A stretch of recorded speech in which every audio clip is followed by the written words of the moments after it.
And welcome back to another special edition of Grind Music and Repeat. It's your host, Draquan, Hood Rock TV. Hey, I got somebody special with me today. Got Mr. Mario McCall, the Mutate God, the entrepreneur, Mr. Woodboy Digital itself. How you living today, yo? I'm living good, man. Mutating on a high level.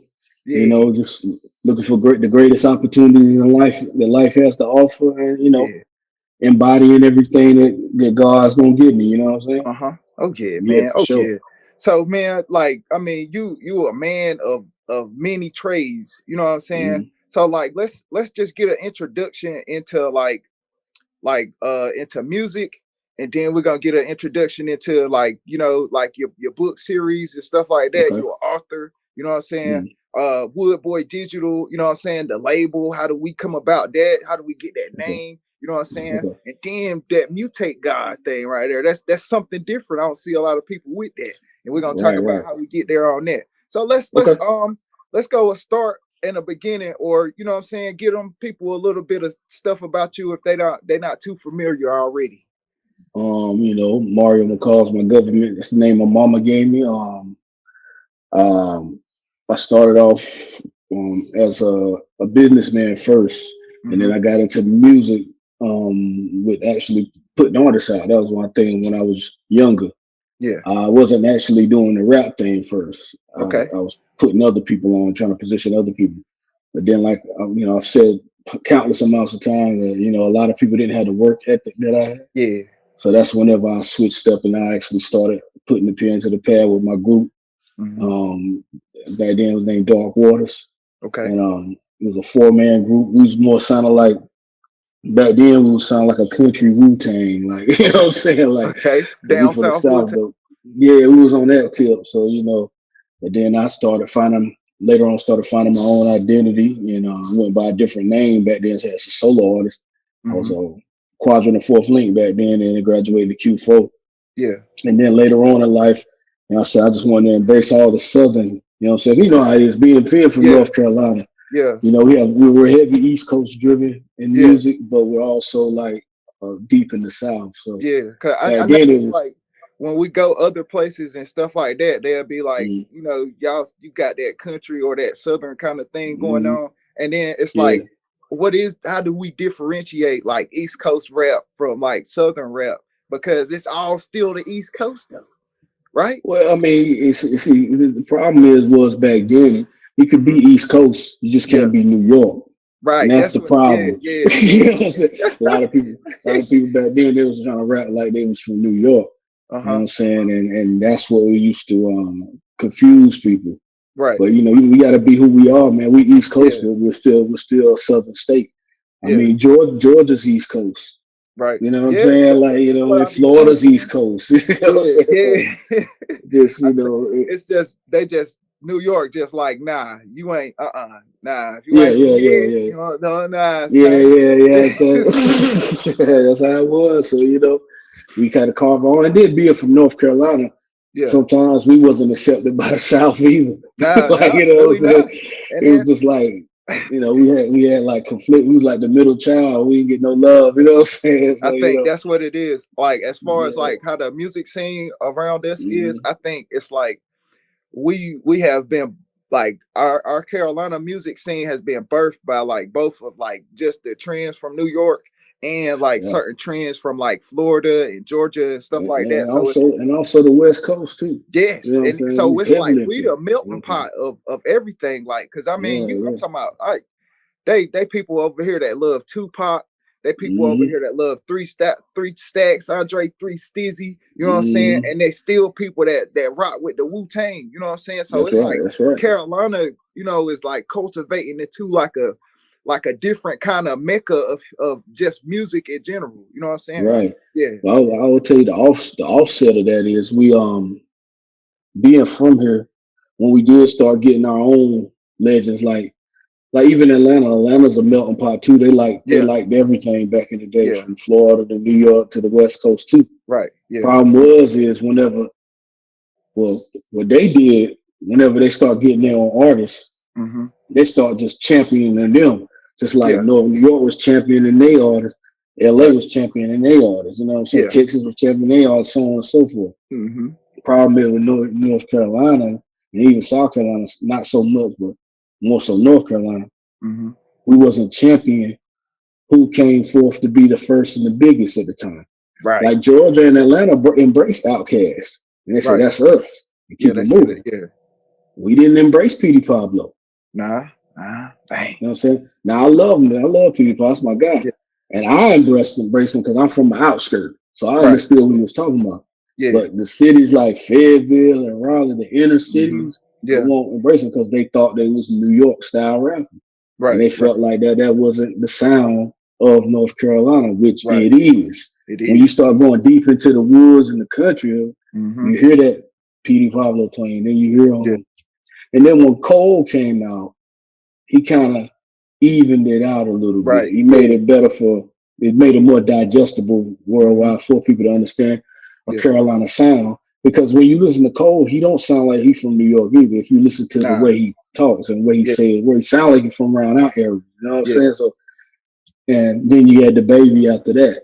Mm-hmm. But to go back to what I was saying, when Petey first dropped, we didn't embrace him like Atlanta embraced Outkast and Houston embraced Scarface, and you know what I'm saying? We didn't embrace him. Yeah, we didn't embrace him.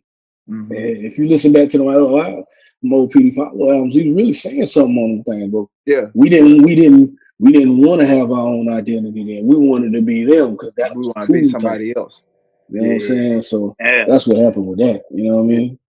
Yeah. So like let's get into like let's say like some of your previous works as far as like music wise and stuff like that, which as those were being created, like what inspired you to create in the same fashion that you created? It always created from whatever was going on with me in my life at the time. Mm-hmm. Yeah. Like if it was chaos, then you're gonna get like my most notable underground project was an EP I dropped when I was named Wheat Straw then. By the name of Snap, Crackle, and Pop. And it had me. I was the first one to break actual graphics in the 910 area, like album covers to make it look like it was, animated and stuff. I was the first one to do that. You know what I mean? A lot of people weren't doing that. They was taking pictures in front of. They was taking pictures in front of brick walls and trying to be hard. When on my album cover, it had bullets and a Rice Krispie bowl, 3 different pictures of me looking like Snap, Crackle, and Pop. Yeah. And it was crazy, man, and that's what got me noticed on the underground. Yeah. And, my brother Get It, cuz his name was Beat Station then, but he produced the whole thing. It was an 8-song EP. DJ Yodo, he chopped and screwed the other side because he was a DJ then, you know, but people didn't know it till later on. Mm-hmm. And he was also a rapper too. But he that was my most notable project. But I was always rapping about whatever was going on in me time. I was enraged at the time. I wanted to make my point across, so that's what Snap, Crackle, and Pop was about. Yeah. And then I had an album before then called Soil Over 4th. That's actually my first album. Yeah. And it was just about me being on some hip hop, then explaining myself like that. Yeah. But then later on, I had an album called I Rap for Food. It's a classic album. I used to sell all mine out the back of the trunk. Like CDs and stuff. I used to stand out in front of gas stations and stuff like that all day long. Me and shout out to DJ Yodo again. Me and him used to stand out. Yeah, we used to stand out in front of gas stations, and when the club lit out, we'd be selling them for $5, $10, and we would stay there because people would be drunk, and they'll throw their money away. They'll put it in the CD player and say, jump up. They give you money. So, that's how we was moving.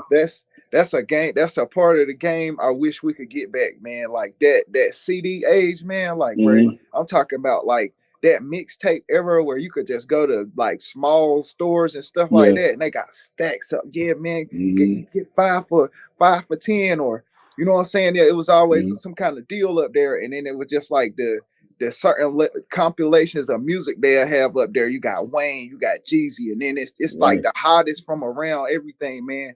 That CD age, man. That right there. Crazy.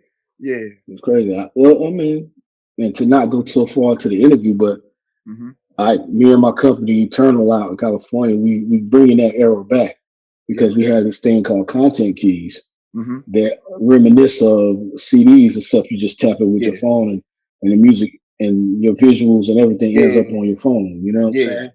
So like people can now go back to, selling their CDs or selling mixtapes off of their content key, and then it's it's remotable. It's you can upload it remotely. Like let's say somebody already copped your album off a content key, they can you can sit there and say, I got like 3 more bonus songs. I'm loaded up today. So all your fans that got it, they can get those songs after you load them up. They're like, check your content key. I just loaded up 3 more songs. So we got that technology now where if we can bring it back to that era. Yeah. Okay, man, that's amazing right there. Yeah. Plus, it had like, it's able to track people from whatever state, country they're listening to. Yeah, that's the innovation at its finest, man. It's like you just think about how far we came from as far as like just the music game in general. Like it was from the vinyls, you know what I'm saying? Then to the tape decks, to the CDs, then we get on to this digital part and stuff like that. So like the label, man, Wood Boy Digital, like where was that inspiration for that thinking at? Well, Wood Boy Digital was brought up by me and my partner Uncle Chuck. Shout out to Uncle Chuck. Okay. He Charles Williams. What's good? I had that's my guy. I had stopped for a little while, man. I was enjoying my life and had just had got married at that time, like a year or so before that. I was just spending money, man, and looking good, driving good, big body business and all that. And I was just traveling the world, man. I won't even really had no concern. And I had stopped my label because my former label was my earlier one was Tribe City Records, but then I started Wood Boy Entertainment. And then I kind of had slowed that down. So all my prior stuff came on Wood Boy Entertainment. And then I stopped and I was just releasing my own stuff off of that. Right. And then I saw Chuck at a store called Bob Hurls at Rayford. And he been my childhood friend forever though. But I hadn't seen him in a while, you know what I'm saying? Because he used to rap with his group back in the day, RSP. But we was childhood friends, and I hadn't seen him in a while, so we seen him. And then he reached out and said, man, he was managing this kid named Little Bro, Free Little Bro. He locked up right now. Yeah. He was managing him, and we set up there, and he wanted me to help him deal with him, and I was like, I ain't really into the other artists and all that right now, man. I'm cooling right now. I'm back and forth to Florida, California. I'm cooling right now. You know what I mean? Yeah. Because I was kind of off that, but he later on I was starting my son was playing basketball, so I started a AAU travel team, and I needed assistant coaches. And he's a coach as well, so he hit me on the message on Facebook. And he said, yo, I'll help you, coach. You know what I'm saying? I said, all right, then let's do it then. Yeah. So we did that. And then for a little while, started practicing the kids. And we had our first tournament. And we did well. We was progressing. We lost, but we did well. Yeah. And then after that, the COVID thing happened where all sports had to cease. Yep. So whenever that happened, it was more so like, what else we gonna do? We already linked up as coaches. I said, well, I guess I'll come back to the music thing. You know what I'm saying? Like, so I ain't had nothing else to do. Yeah. And so we started doing that. We started working with Little Bro and getting him moving around. And then we started searching for, that was 5 years ago. We started searching for resources and collaborations with people that can be a part of it. Yeah. To make it more lucrative, so it won't be so much work on 1 or 2 people. We wanted to build up a staff first, so we started with a staff. Yeah. And we had people that helped us out for the moments, but some people don't know how to do the longevity of it, so they kind of fit it. You get a crew of staff, and then it fizzles out, and it would end up back to being me and Uncle Chuck, and then you get a few people here, a few people there. But then between all of that, we still end up bringing an artist on with Lil Bro by the name of Payola Stacks, and from Rayford, because I wanted another artist, because Lil Bro wasn't from Rayford, and I'm from Rayford. Yeah. So I wanted an artist that was from where I'm from. Right. So he could, he will understand, the whole thing, So one of my good friend of mine from high school had hit me up one day about Payola. And he hit me up and said, got an artist, and he rapped for me. He was on FaceTime, on Facebook Messenger video, whatever. And I said, go ahead and rap then, because both of them was in the car, and he rapped, and he was fire. So I said, all right. Because he had just, both of them had just got out of prison. He used to rap in prison. Yeah. And so I, from then on, I started working with Payola Stacks. Chuck brought his resources in. We started working on Payola Stacks and a little bro. And, we just went from there, man, and went crazy. But Woodboy Digital was just a byproduct of what Woodboy Entertainment was, because Uncle Chuck came in and asked me to help out. So we wanted to make a company that was bigger than just the music and more so about the brand. And that's where Woodboy Digital came from, Yeah. So, okay. So, like, as far as like being an artist, right? How do you is it like, do it give you like tricks of the trade when you're working with an artist on your label, or is it just completely different? I'm a musician first, because I know how to read notes and stuff like that. I know how to produce. Yeah. So it's like, I was in the marching band and all that kind of stuff. So I'm saying, so I played saxophone. So I know how to arrange music and everything. So when I get an artist, dang, that's amazing. Okay. Yeah, and that's a little known fact. A lot of people don't know that about me. You know what I'm saying? Yeah, I do all that. Yeah, I do all that, bro. Like, for real. And it's like, I come from that background of music and entrepreneurship. You know what I'm saying? But it's a cheat code. Like, if an artist listens, it's a cheat code. A lot of artists nowadays don't listen to be able to make a certified hit. But one thing about Payola, he's patient and he listens, and that's what I always look for in an artist, if they're patient and they listen at the same time. You know what I'm saying? Because a lot of artists are not patient, but that's the first thing I tell an artist, and they want to deal with me. I say, you got to be patient. I told him the same thing, and out of all the artists I've ever dealt with, he's the most patient artist I ever had, but that's why he's going to be a millionaire, because of the fact that he know how to be patient. He's not rushing, because this is like.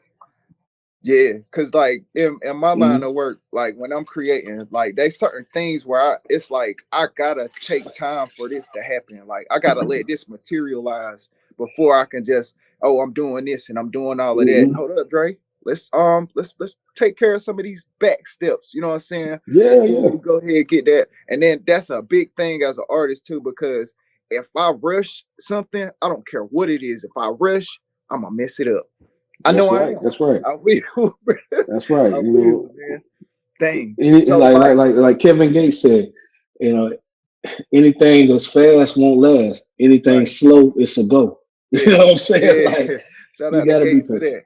Yeah. So okay. So like before we transition into your Arthur, your pen game, with that different kind of pen game and stuff like that. Right. Like advice to artists, you know what I'm saying, that's trying to grow their exposure, trying to be better at their craft, you know what I'm saying, trying to rededicate themselves to the game or align with a certain kind of purpose. What's a message or some rules of thumb that you could give them?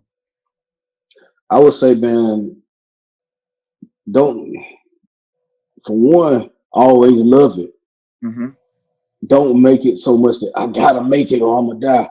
You know what I'm saying? Don't make it so much as, man, the studio is my passion and the studio is my sanctuary. Don't do all that. Yeah. Just go record, do what you gotta do, but don't make it your last dying wish. Right. Because the artists, whenever they do that, that's you desperate. Yeah. Don't be desperate. It's a lot of things to do in the world. It's a lot of things to mutate. Don't be desperate. These cats are desperate out here, and they're so desperate it makes them end up in the hamster wheel. Keep doing the same thing over and over because they desperate. Yeah. Take your time. That's another thing. And be patient. Take your time and do your business and your homework first. Yeah. I was telling my partner today, we had a meeting. I said the problem with our people, especially in this area, but a lot of our people, Black people, are on their own. We always want to get to the craft, the fun part. Like a rapper, I always want to get to the studio and rap. Yeah. Or I want to get to, we want to get to the stage and do a show. Right. But he don't want to get to the business, so that stage and them raps can have an audience. He don't want to build that. He just thinks the product is the number one thing that's going to build the doggone following and the fanfare. That's not it. What's going to build it? What's going to build it is you doing that back end work and being a better you. You know what I'm saying? That's why my thing is believe the dream is you. You know what I'm saying? You know what I mean? You got to be able to believe the dream because you are the dream. If you looking at, that's why when people say that, man, I can't wait to make it. What are you waiting to make? You're already making it. Me and you making it right now. Making it right now. So what's the making it? You know what I'm saying? Like, so that's one of the things I like to tell even young artists or even old artists who want to do it. Don't let nobody dictate what you do, how you do it. Just do it. Don't look for no side conversation to help encourage you to make your decision. If that's something you got on your heart, get busy. You know what I'm saying? Like, for sure. Yeah. Okay. So like, okay, man. So you got the label running. You was making music before that, right? So okay, no. The Mutate. Where do we get this? Like, I mean, it's something you live. It's on your hat. It's on your shirt. It's on you. You know what I'm saying? It's within your soul. How you speak. Every time I see a post, you know what I'm saying? That's like one of your hashtags. Like, where do that come from, right there? Man, God, really. Okay. And that's why I'm a part of Him, and I am what He wants me to be, a version of Him. You see what I'm saying? Sir. Yeah. So I just so I'm not God, but I am the Mutate God. So like, I have to help. I have to help people change their mindset. Especially in these days. I come from the era of the 80s, the 90s. You know what I'm saying? The early 2000s. All those prior eras, which makes this era now important because all those eras built the way for that era, the era that we're living in right now.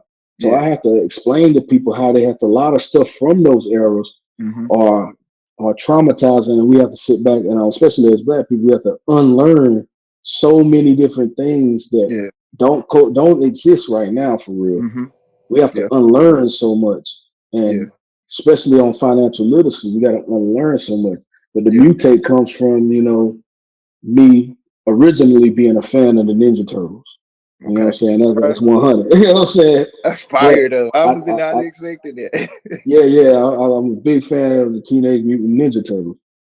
But the thing about what I got out of that is I seen these guys, and I took it deeper after the fact, but these guys young guys who didn't know what they were doing, trying to save the world from people who's trying to cut them down. That's why to cut them down, the villain was named the Shredder because he's always trying to cut you down for what you're trying to do.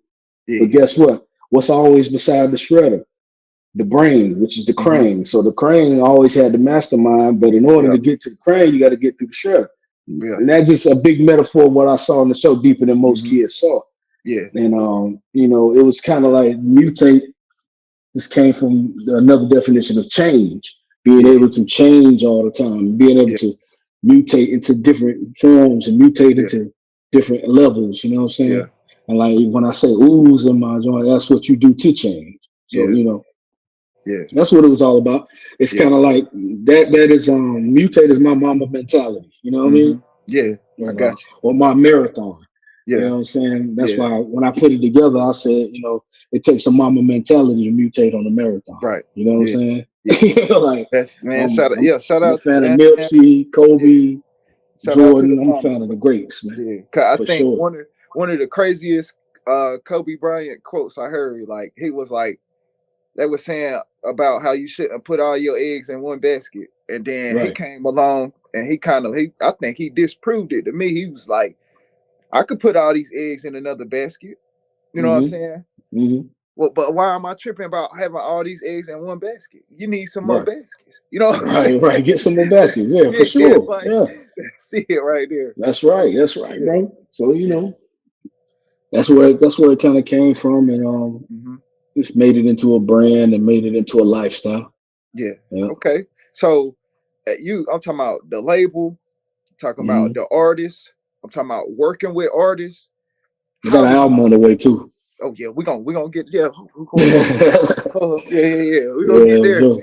That's the upcoming. We're gonna give them that. How do you start using that pen game the other way? How did that start? Well, that started because I wanted to help people be better, mutate. So I just sat back one day and start writing a series of books. Ebooks where people can, download, can purchase and download. I have the first one out. this week, well, yeah, next week. Next week we'll have the first one out. Yeah. And it's called How to Make $1 Million Off the Rap Game. You know what I'm saying? Okay. And all these things are step-by-step instructions. If you kind of go by it, you're gonna make at least $100,000. At least. Within a year or so. Yeah. Okay. I mean, and if you go by it, and it got case studies in there on artists that done it, tips and everything, all in this book. Okay. And it's a low cost book, man. It's an easy buy. And it's gonna be available, you know what I'm saying? Hopefully by the time this release, it'll be available, you know what I mean? But yeah, and then after I wrote that book, I wanted to keep, mutating people's minds. I wanted to do, mutation empowerment books to where people can embody their lifestyle and embody the riches and the things that they want to be. So I started writing, motivational books in that regard, cause I'm more so an audio book guy myself, you know what I mean? Because I be on the go all the time. But sometimes I sit down and read here and there. Because but I like to absorb great energy and great information to help me be a better person every day. You know what I'm saying? I feel that now. I feel that on you, right? Yeah, and I like to pass that on to people. You know what I mean? So I start writing the books, and then what's gonna happen is with all the books, I wrote 20 of them. I'm gonna see how this first one go. I'm gonna see how this first one go. And then what I might do is I'm gonna have them for sale within my platform. Okay. Probably at the Mutate store. But then I'm thinking about opening up a Mutate the library version, and where people can subscribe to it, and they can pull it. They can pull the book and read it right quick or whatever, and subscribe to it every month, and they can have access to 20 and all the other books that I'm going to end up writing. So they have a plethora of information that they can just always go to from. And I've wrote books from a lot of financial literacy books I've been writing because I've been digging deep into that. Wrote things about, because I want to open up a school. And I think the books is the first way to do it. But for all the stuff that the kids don't know and that we wasn't taught when we was in school and stuff like that about financial literacy, about credit, taxes, how to condone yourself if it's in business, how to condone yourself within public and different scenarios. All these things is I want to teach the youth that. But I have books on all that stuff right now, from learning how to clean your own credit, learning how to doggone, get funding for projects that you want to do in life, businesses and things. Got books that self-help that I wrote that teach you all that stuff, because that's how I came up. I came up, I had to learn, like, of course, all of us, for the most part, have doubled and dabbled in illegal things to do things, you know what I'm saying?